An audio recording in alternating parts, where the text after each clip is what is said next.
Boa noite.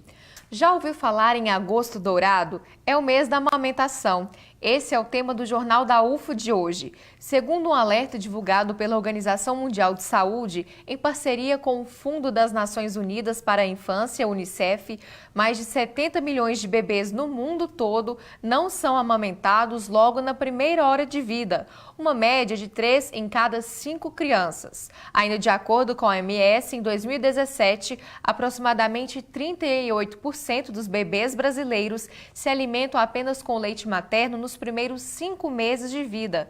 Afinal, qual a importância do aleitamento? Quais são os principais desafios que as mães encontram ao amamentar? Como superá-los? Essas e outras questões você confere agora.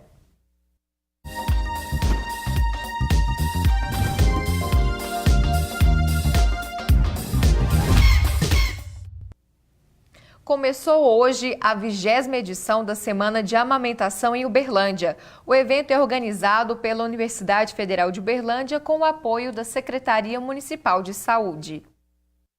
Estiveram presentes na cerimônia de abertura o reitor da UFO, Valder Steffen Júnior, o diretor do Hospital de Clínicas de Uberlândia, Eduardo Crozara, professores da UFO e autoridades locais e regionais da área de saúde. O tema da edição deste ano é: a amamentação é a base da vida. É o alimento mais ideal para um recém-nascido, né? Ele é completo nutricionalmente, né? Tem todos os fatores de defesa, que um bebê ainda não tem o seu sistema imunológico formado, então ele precisa desses fatores de defesa. Então, nutricionalmente e imunologicamente falando, é o melhor alimento para se iniciar a vida, né? E sim, até os 6 meses, exclusivo, não oferecer chá, água, qualquer outro alimento, e até os 2 anos complementado. Em Uberlândia, as atividades fazem parte da Semana Mundial de Aleitamento Materno. Marília explica que o Banco de Leite Humano do Hospital de Clínicas da UFO oferece todo o suporte necessário para aquelas mães que encontram obstáculos na hora de amamentar. Nós funcionamos de segunda a sábado, das 7h30 da manhã às 17h30. Tem o telefone que elas podem ligar também, que tem o Disque Amamentação, que algumas dúvidas podem ser esclarecidas pelo telefone. Ela liga no 3218-2666. Basta ir com o bebê, a gente faz a orientação, não precisa marcar horário. Luciano Borges é um dos palestrantes. Para o professor de pediatria da Universidade Federal do Triângulo Mineiro, é muito importante que as mães com dificuldades para amamentar procurem apoio profissional. Nós temos uma quantidade muito pequena de crianças chegando aos 6 meses em aleitamento exclusivo, apenas por volta de 10%, sendo que nós gostaríamos que fosse pelo menos 90% das crianças chegando. Isso faria uma diferença gigantesca na saúde dessas crianças, não só de imediato, como a longo prazo. Ou seja, quem fala em diminuir custo em sistema de saúde, bastaria incentivar o aleitamento exclusivo, que nós teríamos uma redução drástica de uma série de doenças crônicas que dão muitos gastos para o sistema de saúde, né? Então a gente tinha que investir nessas crianças agora para colher o resultado lá na frente. Daniela é professora de odontologia pediátrica da UFO. A gestante de 9 meses trabalha em um projeto de extensão da odontopediatria em parceria com o Banco de Leite. Há bem pouco tempo a gente começou, né, um projeto de extensão junto com o Banco de Leite, e aí a gente, foi nesse momento que a gente consegue perceber a importância, né, porque a odontopediatria, que é a área em que eu atuo aqui na universidade, a gente trabalha muito com bebês. Então, assim, o aleitamento é algo que está muito próximo da nossa realidade, né? Então a gente recebe mães muito jovens, bebês muito novinhos e que estão em fase de aleitamento, e é nossa função orientar quanto a isso. A Semana da Amamentação conta com várias atividades. No sábado, no Parque do Sabiá, tem uma programação especial a partir das 8 da manhã. Vai ter caminhada, dança com bebês e mamaço. O evento é de graça. E hoje, no Jornal da UFO, então, o nosso tema é a amamentação e a importância dela. Para falar sobre isso, nós convidamos a doutora Daniela Marques, que é pediatra e professora da Faculdade de Medicina da UFO. Seja bem-vinda, doutora Daniela. Obrigada. E também, aqui ao meu lado, está a Ana Elisa Rinaldi, que é nutricionista e também professora da Faculdade de Medicina. Bem-vinda, boa noite. Boa noite, obrigada, agradeço o convite. Ótimo, já vamos começar a nossa conversa então, falando sobre esse importante evento, a 20ª edição. Qual é o tema desse ano, doutora Daniela? Então, o tema desse ano é a amamentação é a base da vida. E nós, pelo 20º ano, estamos comemorando essa semana aqui em Uberlândia. Tivemos hoje à tarde o Dia Científico e no próximo sábado esse evento, né, que você já comunicou no Parque do Sabiá, que é aberto a toda a população, aos profissionais da área da saúde, para poderem fazer essa caminhada conosco em prol do aleitamento materno e também participar ou assistir da dança com os bebês e também do mamaço. E por que é importante ter um evento como esse que reúne profissionais da área da saúde de diferentes âmbitos? Bom, eu penso que o mais importante é a divulgação de informações adequadas. Hoje, um dos grandes dificultadores do estabelecimento do aleitamento materno e da manutenção até os 2 anos ou mais, e exclusivamente, né, até os 6 meses, eu penso que é a falta de informação. Então, nós precisamos sensibilizar todos os profissionais da área da saúde que trabalham com mães e crianças da importância desse tema e sensibilizar toda a comunidade. Então, apesar de ser uma semana ao ano, nós esperamos que os benefícios sejam colhidos ao longo de todo o ano, né? Quer dizer, a partir do momento que a população e os profissionais têm as informações adequadas para promover o aleitamento materno. Ótimo. E Anelisa, a data não foi escolhida por acaso, é isso mesmo? Agosto Dourado, mês da amamentação? Isso, essa semana que ela começou a ser feita mundialmente, em 1992, é uma semana que acontece de 1º a 7 de agosto em todos os países que a realizam. E aqui no Brasil ela também começou a ser feita em 1992.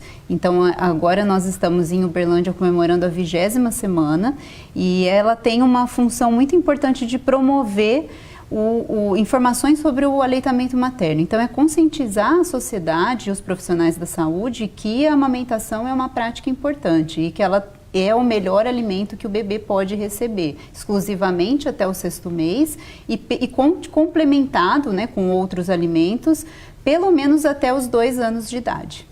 Essa questão da alimentação ainda surgem muitas dúvidas. Por exemplo, é o bebê que vai indicar quando ele não quer mais mamar, né? Ou é a mulher que decide essa questão de quando interromper o aleitamento? O aleitamento materno, além de tudo, ele é muito importante porque ele também faz com que a criança ela consiga saber a quantidade exata que ela tem que mamar. Então, diferente de uma fórmula que muitas vezes ela é oferecida em uma mamadeira, em que a gente sabe a quantidade que a gente está dando e nem sempre aquela quantidade é a quantidade que o bebê necessitaria receber, é ele que consegue fazer esse estímulo. E em alguns trabalhos mostram também que o próprio fato de o bebê conseguir regular já desde a amamentação, ele tem um controle muito fino da fome e da saciedade. Então, ao mesmo tempo que ele indica para a mãe quando ele não está já satisfeito, ele vai ter esse mesmo tipo de prática quando a alimentação for introduzida também. Então, isso é importante para a prevenção, principalmente da obesidade na infância, na adolescência, né, e na vida adulta também. Muito interessante. E o ideal é que o desmame ele seja progressivo e natural, né?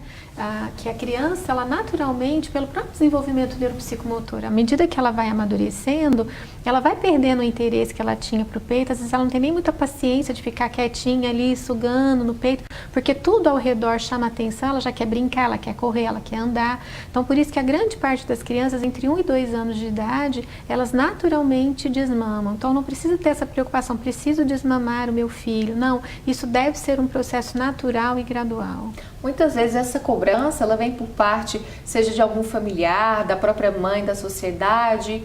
É isso, doutora? Existe ainda essa cobrança e eu penso que justamente pela falta da informação, que isso deve ser um processo natural. E é lógico, como a professora Anelisa falou, à medida que a criança vai conhecendo os alimentos que ela vai introduzindo, aos poucos ela vai substituindo. Ela deixa de mamar no peito para receber alimentação complementar.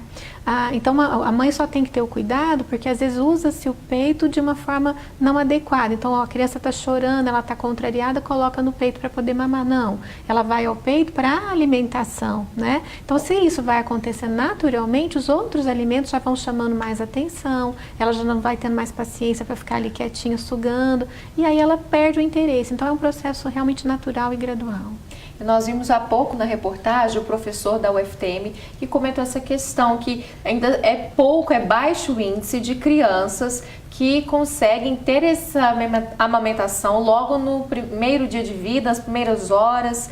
É um dado preocupante? Sim, então nós precisamos incentivar que o aleitamento seja iniciado na primeira meia hora de vida, ainda na sala de parto, né? Então isso é muito importante e ele deve ser mantido de forma exclusiva até o 6º mês e continuado até os 2 ou mais anos. E às vezes nós ouvimos equivocadamente algumas pessoas falando, amamentar até os 6 meses tá bom, mas pode ser muito melhor se for até 8, até 10, até 1 ano, até 2. Então assim, quanto mais a criança ingerir do leite materno, mais ela vai ser beneficiada.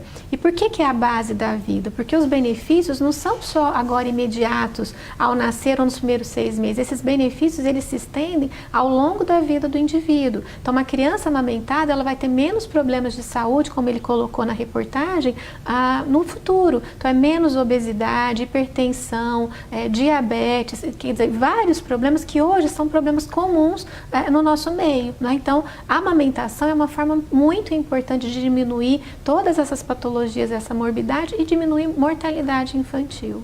Acho que para complementar essa informação, o que alguns estudos têm mostrado, inclusive estudos brasileiros, né, que foram realizados em Pelotas pela equipe do professor César Victor, é que a amamentação ela também é muito importante para o desenvolvimento cerebral e a criança ela vai ter, então, né, um maior número de estímulos e ela vai ter um desenvolvimento cognitivo melhor e, consequentemente, um rendimento escolar melhor e uma possibilidade de emprego e desenvolvimento maior, o que eles chamam também de capital humano. Então, é também uma forma de eu conseguir melhorar o desenvolvimento econômico e social de um país. Que é bom para a saúde do bebê, nós não temos dúvidas, né? E para a saúde da mãe que amamenta, também tem reflexos importantes? Sim, alguns trabalhos têm mostrado que principalmente tem uma prevenção para câncer de mama e para câncer de colo de útero. E uma outra coisa que eu acho que a doutora Daniela pode complementar com relação a isso, mas que eu gostaria de destacar, é que durante a gestação, o feto ele já vai entrando em contato com os alimentos que a mãe come. Então, hoje a gente também se preocupa com a alimentação da gestante, até mesmo antes de quando ela pensa em engravidar, né? Claro que todo mundo tem que ter uma alimentação saudável, mas principalmente quando ela pensa em engravidar, porque tem alguns estudos também que mostram que quando a mãe ela tem uma alimentação muito variada, principalmente rica em vegetais, em frutas, a aceitação desses alimentos, quando a mãe for introduzir para o bebê, ele também é maior, porque o contato, o bebê durante a gestação, ele engole um pouco de líquido amniótico e esses sabores, algumas substâncias, elas já estimulam o bebê a ter contato com esse sabor, vamos dizer assim, e a aceitação ela é maior. Então a mãe ela também tem que se preocupar muito, né, tanto no período pré-concepcional quanto no período da gestação. Muito interessante. E além da questão da aceitação dos alimentos, tem a questão da composição corporal. Então, essa questão da base da vida, ela se inicia na gestação. Então, hoje nós temos o conceito do período de 1000 dias, que começa desde a gestação e vai até os primeiros 2 anos de vida.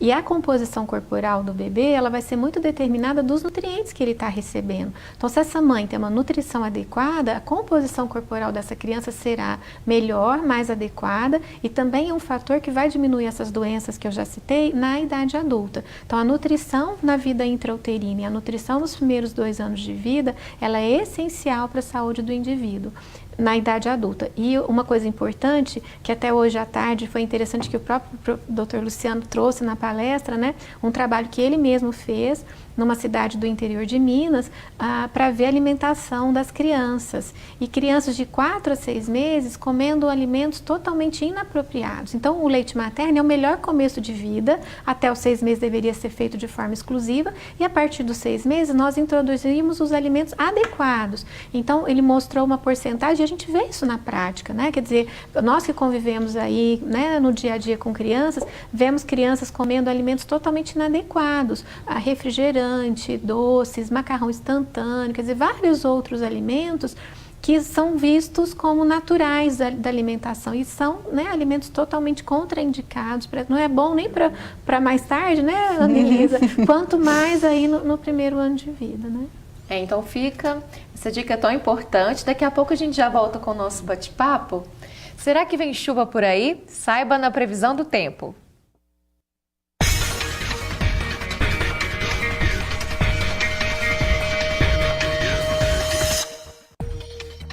Em Uberlândia, sexta-feira se mantém nublada e com temperaturas amenas, com mínima de 18 e máxima de 28 graus.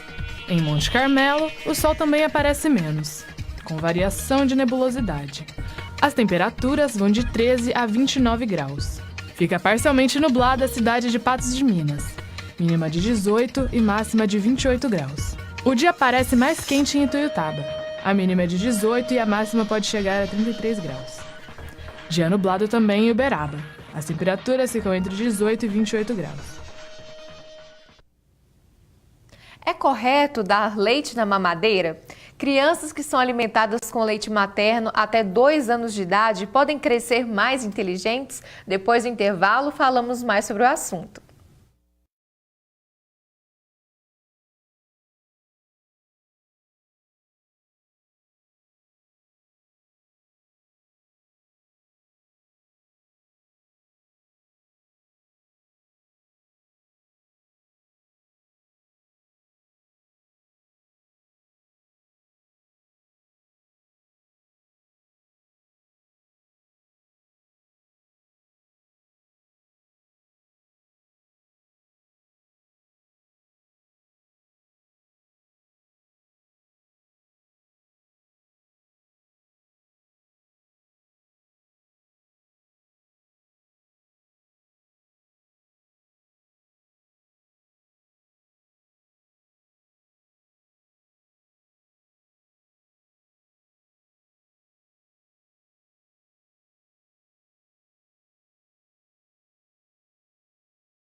O Jornal da UF está de volta e você vai conhecer agora a história da Luciana. Ela precisou de ajuda do Banco de Leite Humano do Hospital de Clínicas de Uberlândia para conseguir amamentar a filha Clarinha.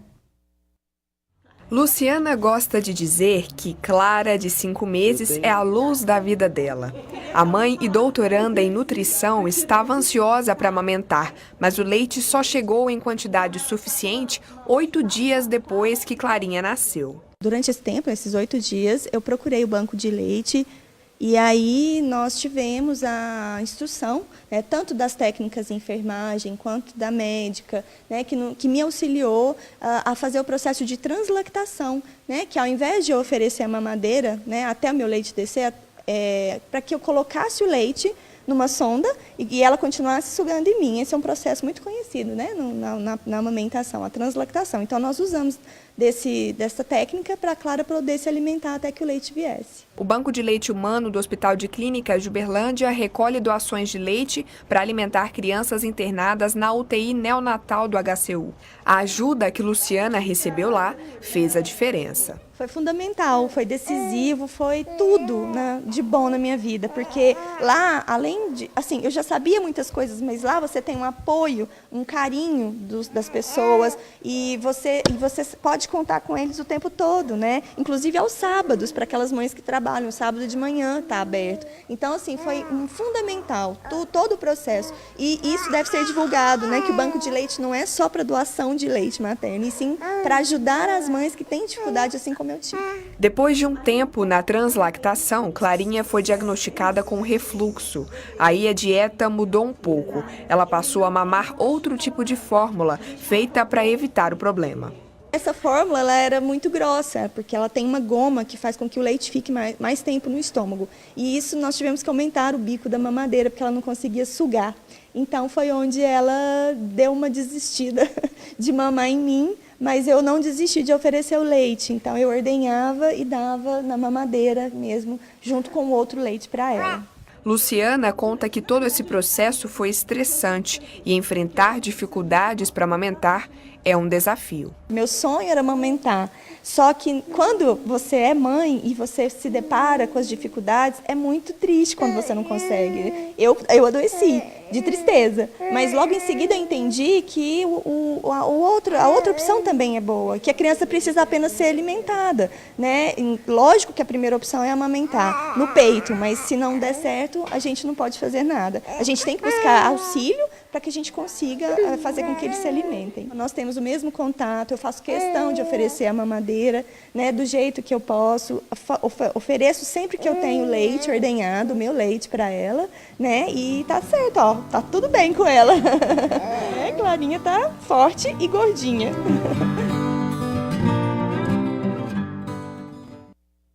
Lembrando que o Banco de Leite Humano do Hospital de Clínicas de Uberlândia fica no campus Umuarama da UFO. O atendimento acontece de segunda a sábado, de 7h30 da manhã às 5h30 da tarde.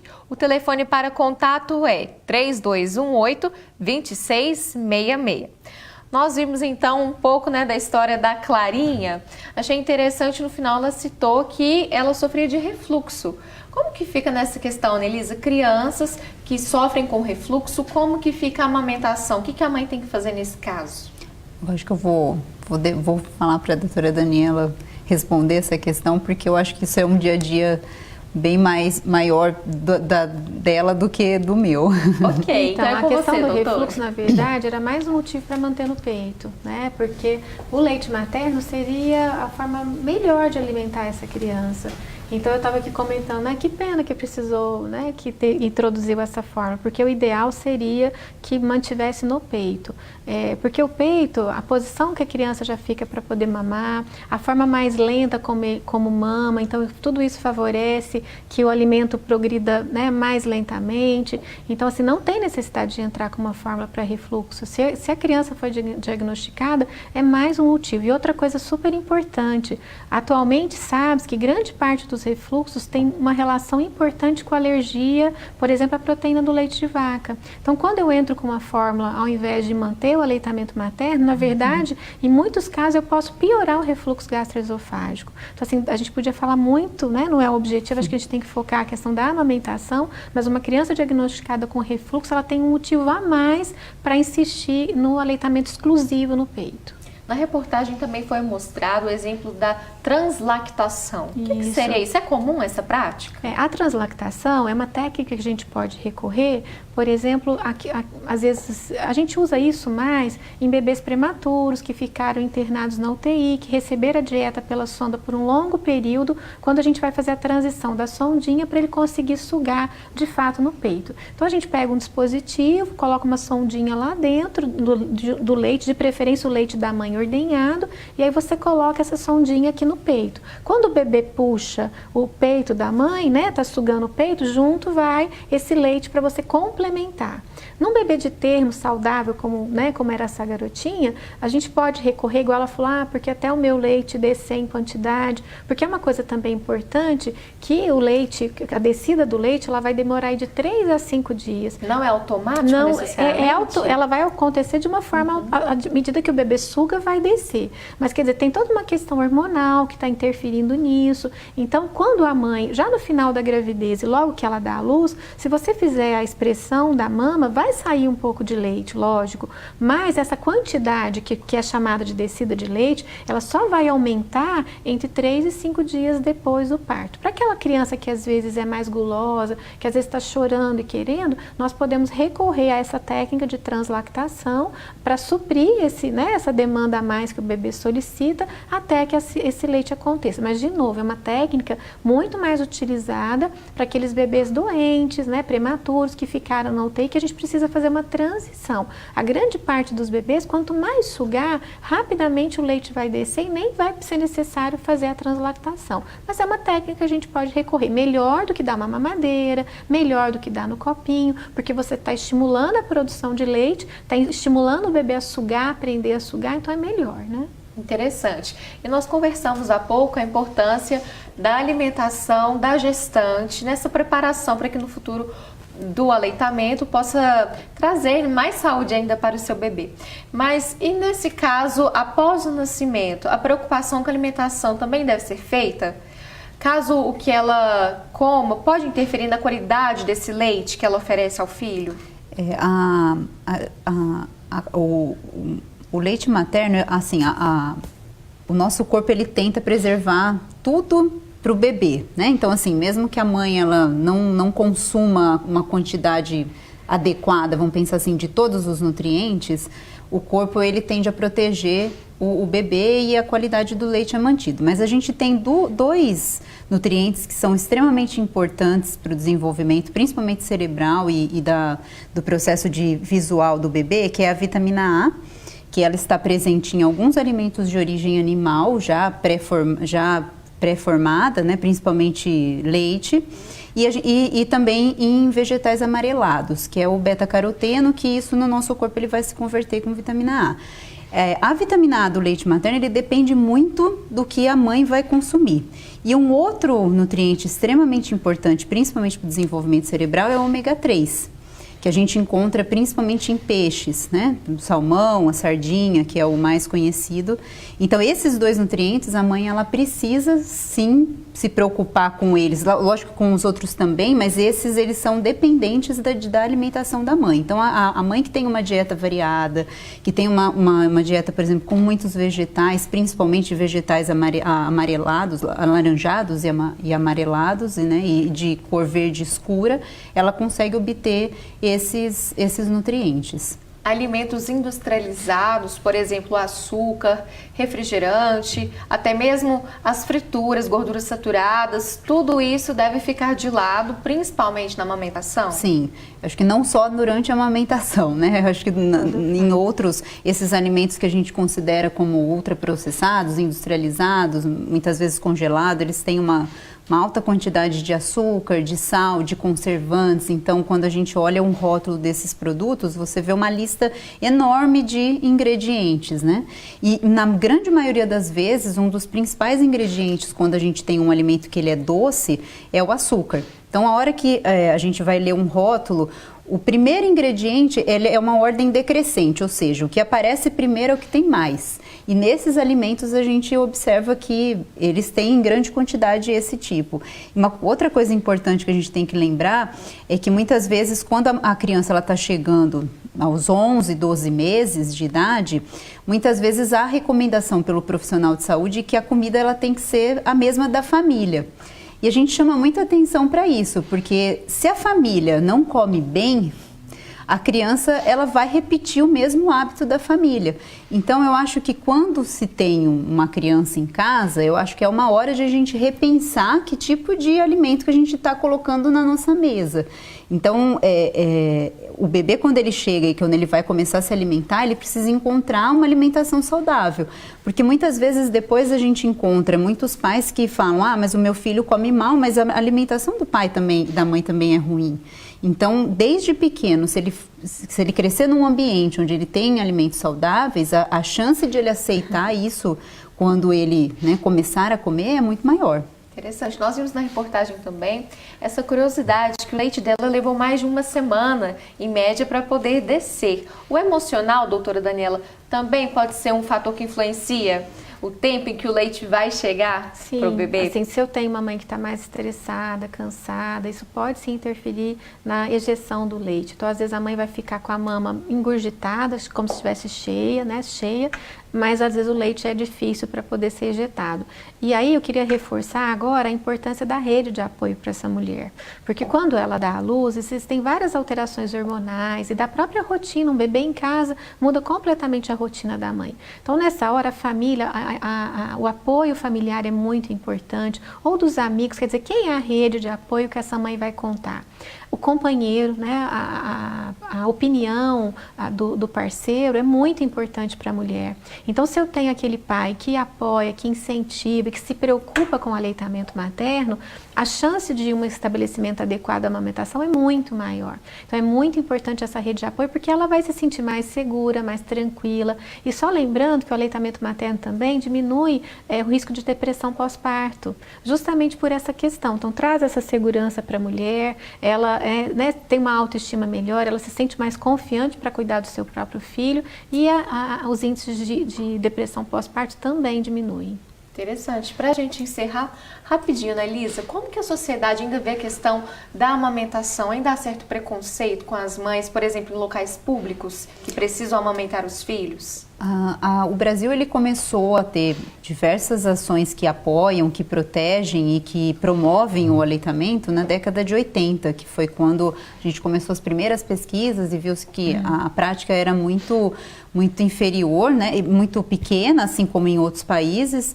E aí isso começou, o Brasil então ele saiu na frente para fazer a elaboração dessas ações. Eu acho que a própria Semana da Amamentação é uma forma de você conscientizar a sociedade de que a prática é importante, mas infelizmente ainda a gente observa algumas situações em que muitas mães elas ficam totalmente constrangidas, muitas vezes, né, acabam tendo que cobrir o seio, que ficam com vergonha de mostrar, e muitas vezes eles colocam que isso é proibido. A própria manifestação, né, o mamaço, ele surgiu justamente disso, né, assim, da proibição que uma mulher, ela estava amamentando num local público e que as pessoas se incomodaram com aquilo. Então, ainda a gente, embora isso tenha diminuído, ainda a gente encontra muito dessa dificuldade. Algumas, por exemplo, a própria presença de uma sala de ordenha que se recomenda, né, dentro de um ambiente quando a mãe volta a trabalhar, isso é extremamente importante para ela poder fazer a ordenha, para ela continuar a amamentação, mas são pouquíssimos lugares que a gente encontra isso. Muitas vezes a mãe ela não tem um ambiente, porque ela precisa de um ambiente calmo, que ela consiga, ela não pode ficar num ambiente muito tumultuado. Então ainda se tem um pouco desse preconceito, embora já tenha melhorado. Eu acho que é por isso que tanto os profissionais de saúde quanto, né, a sociedade de uma maneira geral, ela tem que ver isso como um ato natural. Esse é um assunto que rende bastante, mas infelizmente o nosso jornal, o tempo chegou ao fim. Doutora Daniela, quero agradecer a sua presença, muito obrigada. Obrigada. Anelisa, muito obrigada também pela participação. Obrigada a você. O Jornal da UFO de hoje termina por aqui. Fique agora com o Jornal Minas em Rede. Boa noite e até mais.